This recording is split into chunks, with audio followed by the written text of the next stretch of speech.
Hello everybody.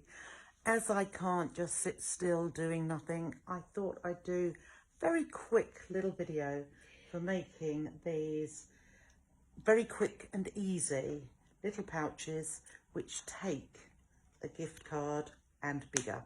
So here's the smallest one. Pop the gift card in there, little popper for it to do up. Slightly bigger, as you can see, for a slightly bigger gift. And then slightly bigger too. So how do we start? We take our strip of fabric, which happens to be 16 inches long by 4.5 inches wide. I have put interfacing, I like to use G700, but you can use the Vilene H250.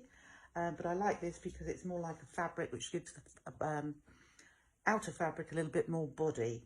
So I then marked at 3 inches along one side and 6 inches. So 3 inches and then a further 3 inches. And then with the interfacing facing up, fold up at that 3-inch mark. So get your little lines on either side. Make sure that's nice and evenly matched along the straight edges. Flip it over and then fold it up again. And this time it will line up with the 6-inch mark, but that's down here. So really this is going to be your little pocket. So then we just take the other end, the single end, and fold that over so that this bottom edge just lines up perfectly. And with this, I would probably put a couple of binding clips in there just to hold it together, or pins as I'm doing at the moment, but just make sure all those edges line up beautifully at the bottom. Now you can either leave it as a straight edge top, or what I particularly like to do is a slightly rounded top. So all I'm doing at the folded edge is folding that in half, lining up that raw edge there. Now you can get a circle or anything circular and make a mark to curve around this edge, or as I'm going to do, I'm just going to free cut a curve like so. And because I've cut through all the layers just there, it means hopefully I have the exact same curve at each side.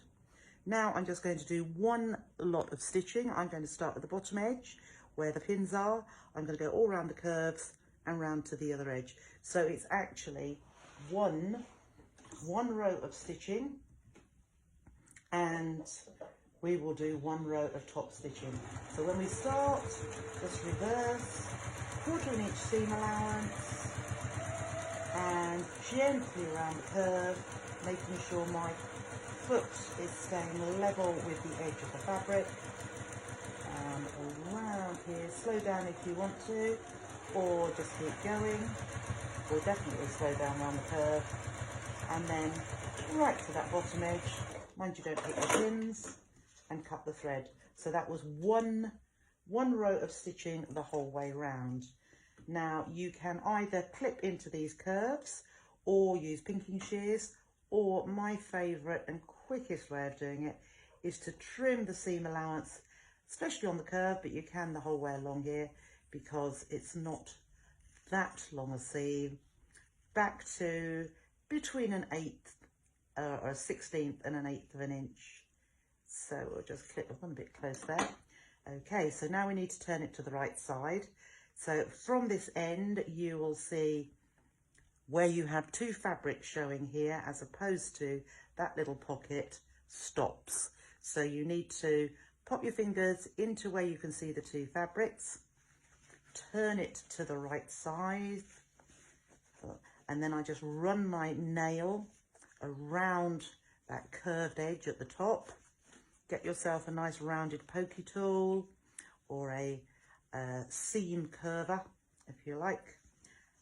Pop that out and then press your fingers into the bottom just to make the fabric go into those bottom corners. Now, because we've still got raw edges here, we're just going to turn it to the right side. So thumbs in and pop that through so that that raw edge has gone right to the bottom inside here. So again, very naughty, I can't find my, oh no, I've got a paintbrush there. Let's get a paintbrush and just poke that into those corners there, just to make them, they will be a rounded corner, they won't be a very pointy corner, although that one's quite good. So you're just pushing the fabric in there and just pop the scissors in there, just using the side of my scissors just to poke that in. Now I would, oh, it's starting to rain. Now I would press that. So I haven't got the, just go up here, I haven't got the iron at my hand, but I'll just pop over to the ironing board, give it a good press and steam if you would like. So I have actually done that. So you'll see the absolute difference once we've given it a good press. There is our pocket. Those raw edges in the inside would still be there, so you could leave it like this, but I prefer to top stitch.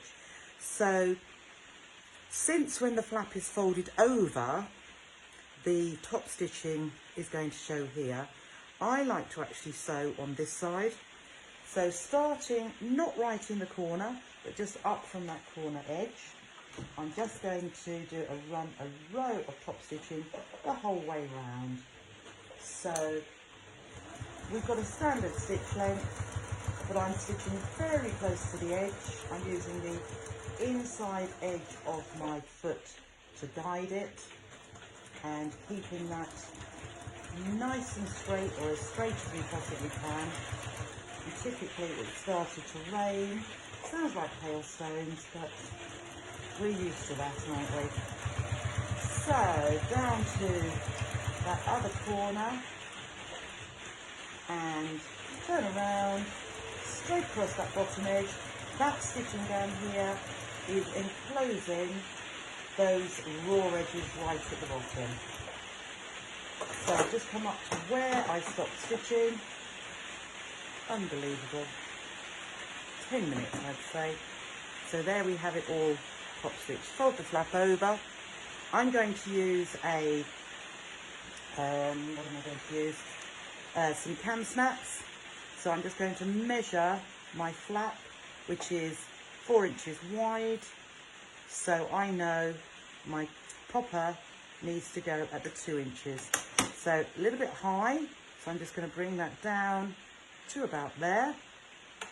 I've got my pin in there, but for ease, I'm just taking my seam ripper, poking it into the same hole that I've got the pin, and then I'll take the pin out, and I'm just going to give it a little snip, the tiniest, very carefully.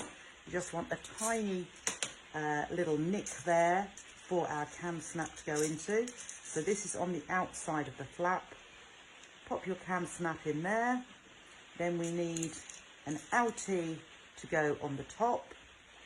I'll put my fingers or my thumb over the top. I'm going to get my prim pliers and put the little cup on the side, still with my thumb on the top there. Lower the plier and give that a couple of pushes, and there is my snap in place. Pull the flap over so that it just comes to the top there. When you have the snap in place, I just keep the flap down, lift it a little, so that I'm putting my seam ripper in the hole, or in where the other side of the cam snap is. So again, just through that top layer, not right through to the other side. Little nick, just so that the cam snap can come through. So I'm taking myself a little button part, and I'm going to pop that on the inside this time. So just try and find that little hole that I made. It is a small hole, but there it comes. So just pushing that through with my nails, and I'm now going to get the inny part, which is rounded at those edges. So that little part there, fingers on it, but I want the cup to go on the inside to take the button part. And then again, just give that a good couple of presses, fold it over, and snap together. Oops, there you go, put it on the right part. And there we have our little case, which will take a gift card. Simple as that. If you're doing any craft fairs, Christmas bazaars, anything like that, what a great little seller. Minimal price. Needs a 4.5 inch width by 16 inches, and then 3 inches for your fold marks at 3 and at 6. So as I say, there is this size, slightly bigger, and bigger still. I'll put them all in a PDF in the group so that you have got something to look at and enjoy your making. So just a little interim. I know I wasn't going to do any lives this week, but I just couldn't bear not to be with you. So I will see you next week. Enjoy. Let's see how many you can make. Bye for now.